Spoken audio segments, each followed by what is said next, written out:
Well, it's time to take another look up in the loft here and see what I can dig out. I'm getting too damn old for this. Oh, let's see. Alright, now there's the Copenhagen speakers. What the hell I got in here? You'll be the first to see. Oh, it's my, I don't have that scope anymore. It's my 1465 B&K oscilloscope. Scope I sold years ago. Well, the book may be of value to someone who has a 1465. It's an empty box. Well, the one that's in the wall is the is one of the Copenhagens, but I thought I had 3 of these things. Well, I found another box. It looks like there might be a speaker in here. Well, put the camera down and we'll find out.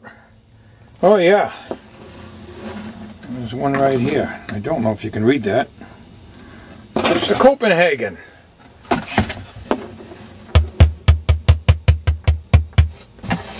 The mate to this is in the wall. I mistakenly called it a Jensen on the other video, but it's one of these jobs, and they're good for 10 watts. So I guess I have 2, not 3 like I thought I had. Anyways, this box here, the speaker that's in the wall goes in there. So anyhow, I got a couple of Copenhagens here. Let me just see if we can get an idea on this here.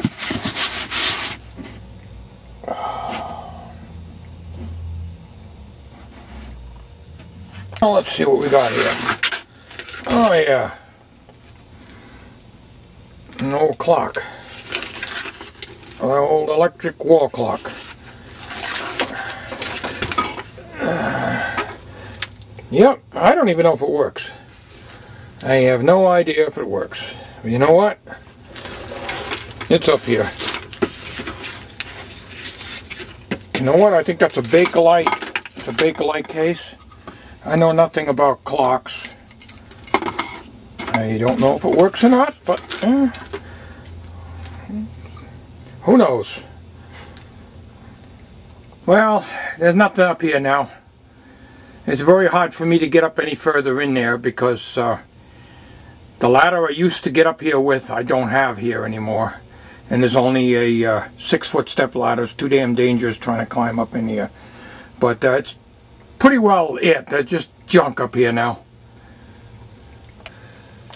Well, here's a hubcap from my old '63 Ford Galaxy that I used to have. Old Channel Master bandsaw UHF antenna. There's a box to it over there.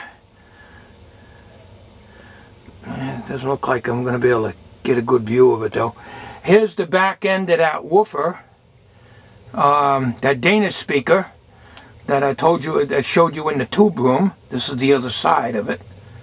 Well, here's a antenna amplifier I used to have when we had our TV antenna.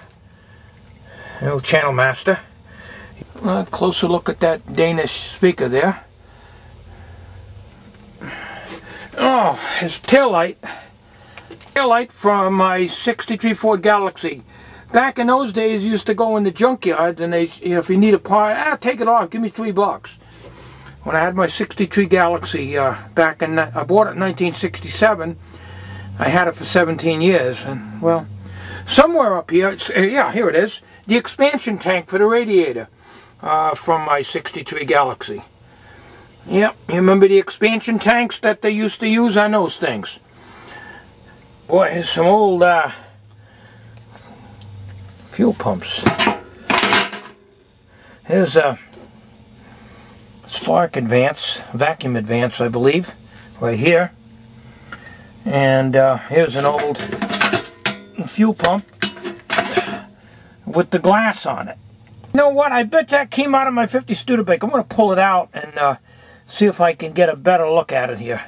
Yeah, I bet that came off my 50 Studebaker Champion. You know? That had to have come off the 50 Studebaker. You had the fuel pump here, And here's your indicator glass. I'm going to clean that up and I'll put the camera back on it again. Yeah, that's a little better. You can see that there. You know, I like these old things. You know, you spin off the bottom here, and you can clean the bowl out and everything. Mechanical fuel pump. Pretty tight, hard to move them. It takes 2 hands to push them in and out. Mechanical fuel pump. You can feel it coming out.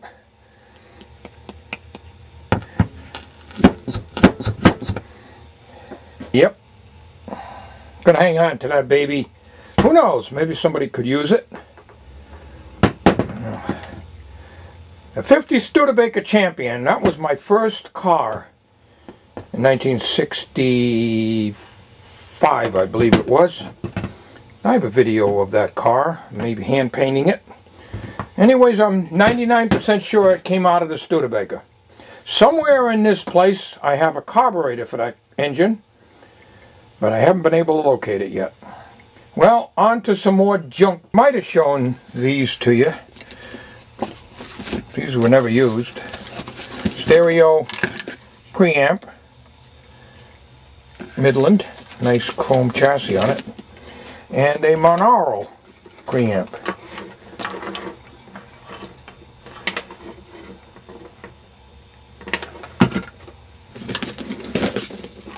This here I'm sure you've seen before. It's a hand crank generator, probably from an old telephone set or something like that. They put out about a 90, 100 volts. They give you a nasty little shock. When we were kids, we used to take these things in the science class. The science teacher, that's my favorite subject of science, would have a bunch of us kids go hold hands. And one end of the ring would hold one wire, and the other end of the ring of kids would hold the other wire, and you'd feel tingling going all through you. I miss science class. You know, I hated math. I'm no good at it. Science was my favorite subject then. I love it. Yeah, I just ran across this sitting outside my shop. Coin Electronics electronics course. 1962 was when I took it out. There's my test papers that I had to send in. I did okay. I wasn't great at it, but I passed. What I liked about it is they had the multiple choice. That's what I liked about this example here.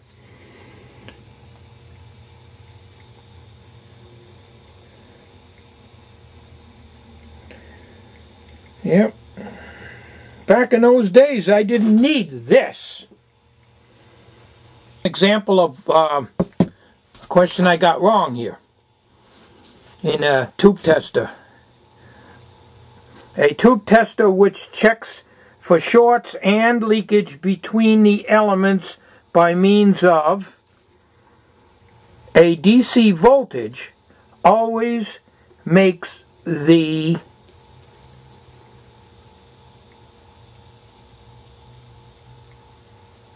plate positive with respect to the cathode. Well, you know what? I got that wrong. And to this day, I don't understand why.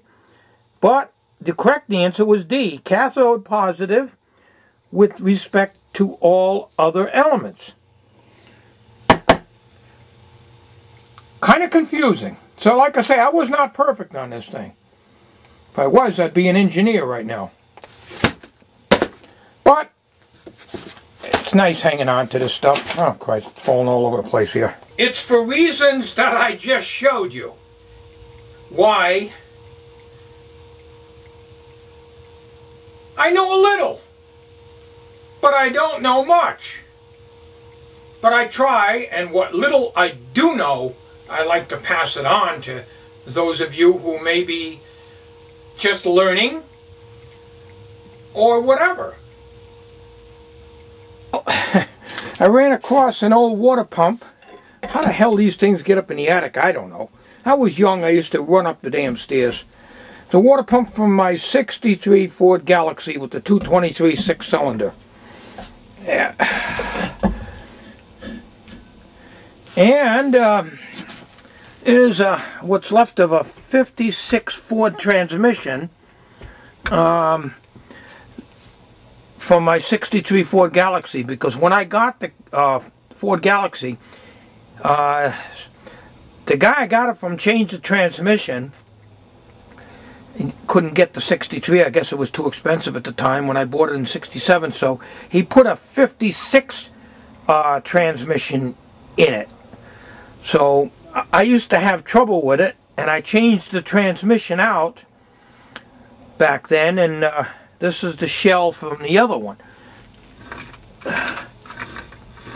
Oh man, why the hell this stuff is up here? I don't know. Looks like shifter forks or something for it. It's junk chassis. I got 4 or 5 of the damn things up here. They used to get from TV shops. What's around with, but they're solid state, so I was never much good at fixing them. They ended up just being scrapped. Even got a witch here from the Salem Witch Museum when I went to back in 1972. You never know what you find up in this attic. More junk. Those Sony reel-to-reel I junked years ago to get parts off of. What we got here? This looks like an old PA. No PA amp. Can't quite read these tubes. They look like 6L6s. I'll tell you, they look like 6L6s. Well, judging from the output transformer machine, the 6L6s can put out a max of 55 watts, but not on this. It depends on the voltage and so forth. This is just a typical PA amp with your taps on the back for your speaker impedances. Well, had somebody question save the reel. This is probably what he's referring to, but it's nothing but an empty, it's a half a reel. I don't even know what came off of one of my reel-to-reel tape recorders, and this here is just a plastic 7-inch reel. Here is it's a strobe disc to check for speed of your turntable. You just drop it on the spindle, and you'd use a neon light. This I junked a hard drive many years ago just to see what it looked like inside. That's all that is a disc from a hard drive. But anyways, this is a strobe disc to check the speed of your turntable. Very easy thing to do using a neon bulb. And this, when the line's stationary, then the speed is right on. Here's a box to the M3D Shure stereo cartridge, I believe that is. Hang on, I'll open the box and see. There is. I wouldn't even think of trying to work with something like this now. My eyesight is no damn good anymore. But anyways, yeah, I used to get the cartridges. I used to put some good cartridges in my stereo. I used to use an AR turntable. And I made sure I had a good cartridge. I like good sound. Here's another one I had. I believe this is just a stylus. Terrible, you can't see good anymore. That appears to be the stylus. I've changed cartridges a few times, always trying to improve things years ago. That's when I used to live here at the, my apartment used to be downstairs from this workshop. So I could have a nice stereo. Now we just got a run-of-the-mill ordinary stereo where I live in a mobile home now. There's something I bet you can't find anymore. Rubber renew for idler wheels and so forth. Well, my battery's going out on my camcorder right now, so I'm going to go out with a bang today. Thank you for watching.